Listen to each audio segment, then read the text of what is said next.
Xogayaha Golaha Wasiirada Somaliland Jamaal Maxamed Jaamac ayaa booqday boodhka magaalada Laascaanood oo dib u dhis iyo dayactir lagu wado oo muddooyinkii dambe dhismihiisu socday. Booqashada iyo indhaynta kadib ayuu xogayaha Golaha Wasiirada wuxuu uga warbixiyay TV-ga Ariel TV waxyaabaha uu ku arkay, isagoo sheegay in markii hore ahaa dugsi hoose dhexe oo boodhan ah waxaana hadda laga dhisi doonaa dugsi sare oo boodhan ah, isagoo warbixiyay cidda bixinaysa dhaqaalaha lagu dhisayo boodhinka. Wuxuuna yiri galabta waxaan soo booqday dugsigii hoose dhexe ee Laascaanood, dugsigii boodhanka ahaa. Dugsigan muddo badan bay ugu dambeysay, dhowr iyo 20 sano ka hor. Waxaan ahaa ardaydii markii dugsigan uu dib u xidhmay oo la furayay ardaydii lagu bilaabay. Meeshaan hadda taaganahay waxay ahayd booskii aan fadhiisan jiray, maadaama iskuulka intiisa kale ay ku jireen dad qaxootiga ka soo qaxay dagaaladii sokeeye, dadkii ka soo noqday dhulka ka soo guuray. Goobtan aan fadhiyo waxay ahayd class baan ku dhigan jirnay, classkii shanaadkan marka ahaa anoo ardayara.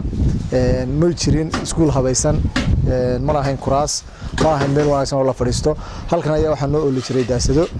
Alxamdulillaah rabbil caalamiin, waad aragtaan galabta booqashadan aan ku imid waxaa ka socda dhismo aad u ballaaran oo sanadkan la socday oo dayactir lagu sameynayo iskuulkan oo muddo badan xidhnaa. waxaana uu hadda laga dhigi doonaa insha Allah markuu dhamaado dugsi sare oo boodhana laga dhigi doonaa. Bariga hore dugsi sare wuxuu ahaa dugsi hoose dhexe oo boodhana, hadda laakiinse secondary boodhan baa laga dhigi doonaa haddii la ahaydmo. Mashruuca kan waxaa fulinaya oo maalgelinaya SDF-ta. waxa weeye horumarkan iyo dhismahan ka socda meesha waa intii xukuumadan uu hogaaminayo madaxweyne Axmed Maxamed Maxamuud Silaayo intii uu talada hayay uu dalka ka talinayay. waxqabadkii la qabtay iyo hamigiisii ahaa in gobolada bariga gaar ahaan gobolka Sool ama Laascaanood aan idhaahdo in kor loo qaado dhismayaasha waxbarashada iyo dugsiyada wax lagu barto, maadaama gobolkani uu gobolada kale uu ka dambeeyay.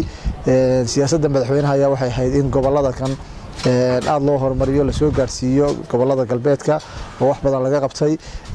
waxaad moodaa inay dhabowday riyadii madaxweynaha oo wax badan ay ka socdaan, mashaariic badan gobolka laga fuliyay deegaanka.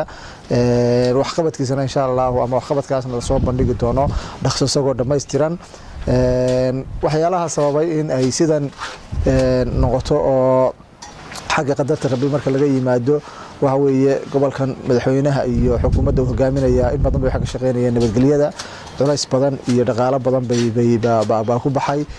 meel wanaagsan bay maraysaa, mana suurta gasheen maanta haddaan Laascaanood ama gobolka Sool guud ahaan nabad ka jirin in mashaariicdan xoogga leh oo qiimaha badan leh in laga fuliyo. taasaa sababtay in mashaariicdan ay fusho. waxaa kaloo mashruuca kan hadda boodhka ku lamaan isbitaalkii weynaa Laascaanood General Hospital oo isna dayactir lagu sameynayo in ka badan 17 dhismo lagu daray oo asagoo laftiisuna gabagaba ah. hadda sidaad aragtaan kan laftiisa ayaa gabagaba ah. marka waxqabadkaas oo dhan waxaa suurta geliyay madaxweynaha qaaliga ah. ilaahay waxaan uga baryaynaa caafimaad iyo cimri dheer baan uga baryaynaa inuu dambigiisa dhaafo aakhirana insha Allah taala inuu ka waraabiyo naxariisto. aad waxaan uga rabaa inaan hal kalmad ku daro qurbo joogta ama dadka deegaankan u dhashay reer Laascaanood. waad aragtaan horumar badan baa ka jira Laascaanood, wadooyinka la dhisay, dadkii siday ganacsigooda u soo kacayo, isbedel badan baa ka yimid. waxaan oran lahayn soo maalgashada dalka ku soo noqda, hantidiina iyo maalkiina iyo naftiinaba ku soo celiya dalka ama Laascaanood ku soo celiya. waxyaalaha marin habowga keenaya in aan dib u dhacno, aan asaagan ka hadno in badan baan ku mashquulsanayn. 25 sanadood baynu arrimaha dabada ka haynay oo dabada kaga jirnay in arrinta ka waantuuno oo wax iska weydiino oo la jaan qaadno wixii horumar iyo nabadgelyo ka socda deegaanka.